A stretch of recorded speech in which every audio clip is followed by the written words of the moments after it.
У әріпін жазып үйренейік. Удың бас әріпі екі элементтен, ілгекше, түзу көлбеу сызықтан тұрады. Үлкен жолдың ортасынан сәл төмен қаламыңды қой. Солдан оңға қарай доға иіп, жазу жолының үстіңгі сызығына дейін көлбеу түзу сызып, ол сызықты оңға қарай қиғаш үлкен жол ортасына қарай созамыз да, тік төмен көлбеу түзу жүргіземіз.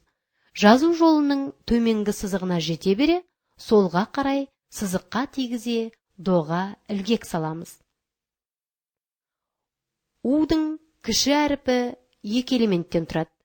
Ілгекшеден түзу сызыққа жалғасқан баудан. Жазу жолының үстіңгі сызығына қаламыңды қой. Төмен қарай көлбеу түзу түсіріп, төменгі сызыққа жете бере, оңға қарай ілгек жасап, үстіңгі сызыққа дейін созамыз да, астыңғы үлкен жолдың ортасына дейін көлбеу түзу созып, солдан оңға қарай бау байлаймыз.